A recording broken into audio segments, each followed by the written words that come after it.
Binary search, merge sort, quick sort, heap sort, dim sort, and several other algorithms exhibit logarithmic time complexity. Let's dive into understanding and visualizing it through a couple of examples, starting with log base 2 of 16.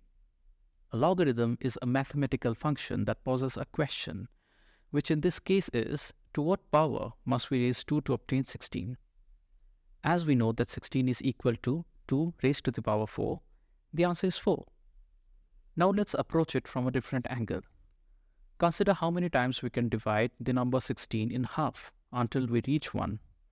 First, we halve 16 to get 8, then 4, then 2, and finally 1. It requires 4 divisions in total. To rephrase the question, we can ask how many times can we divide 16 by 2 to obtain a result of 1? And the answer remains 4. In computer science, we often use a log base 2, while in a decimal system, a log base 10 is typically used. Let's explore another example, this time with a log base 10 of 1000. Similar to before, the question is, to what power must we raise 10 to obtain 1000?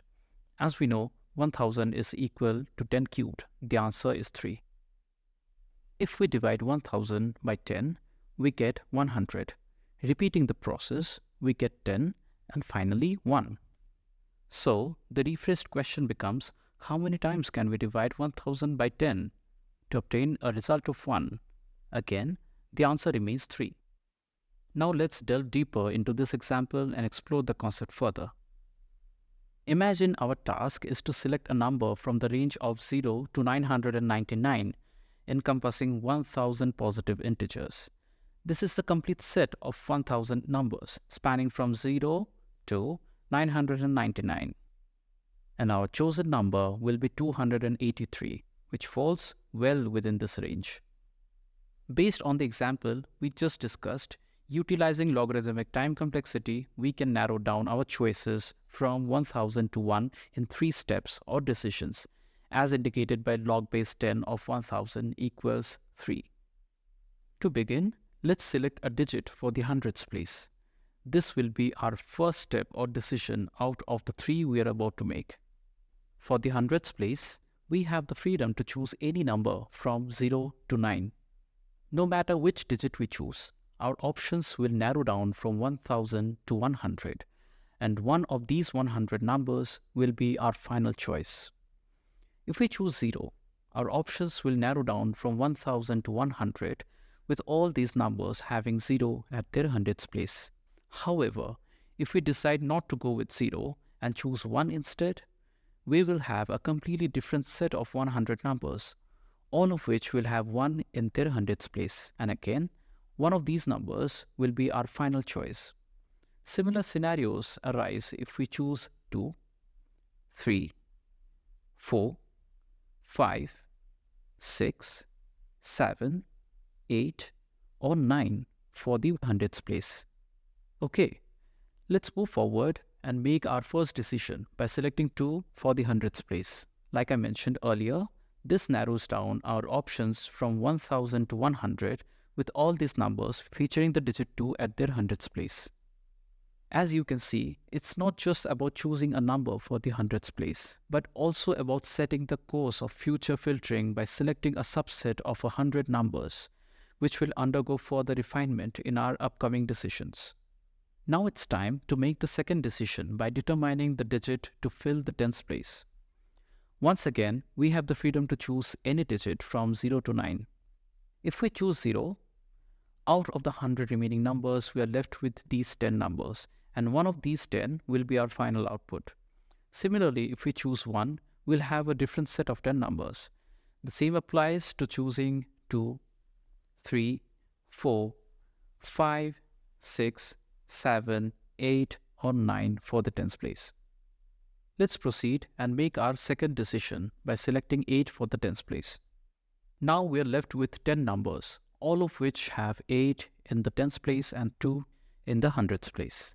Lastly, we will make the third decision by selecting a number for the ones place. Choosing 0 gives us 280, choosing 1 gives us 281, choosing 2 gives us 282, and the pattern continues for 3, 4, 5, 6, 7, 8, and 9. Let's go ahead and make the third decision by choosing 3. With this, we have further narrowed down our options from 10 numbers to 1 number. Overall, we have gone from 1000 numbers to 1 number in 3 steps or decisions.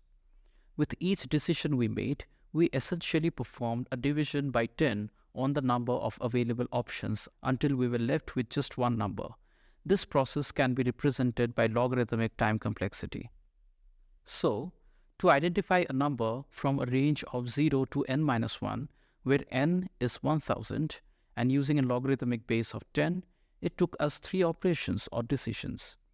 In decimal system, if we don't specify the base, it is assumed to be 10 by default. Hence, the log of n is 3. Similarly, when uniquely identifying a number in a given array with indices from 0 to n-1, it will take us log base of n operations. This represents the best possible outcome in terms of time complexity. Let's understand our very first example with a base of 2. We have an array containing n elements, and in this example, n is 16 with a base of 2. It will take us 4 decisions to narrow down to a single element in the array.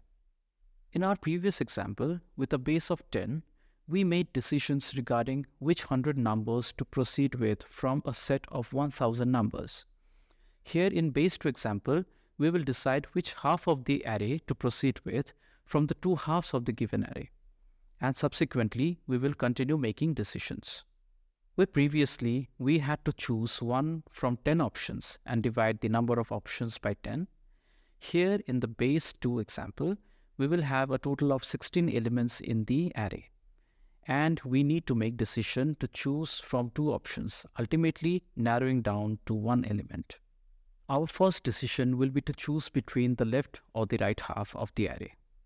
Let's say we decide to proceed with the right half. We further divide this right subarray into 2 and make the second decision to select one of the halves. We continue this process for the third decision and finally the fourth decision, at which point we are left with just 1 element. So, in this example, it took us 4 decisions, divisions or operations to narrow down to a single element from an array of 16. Based on whether it's binary, ternary, or any other context, we will have different default values for the base.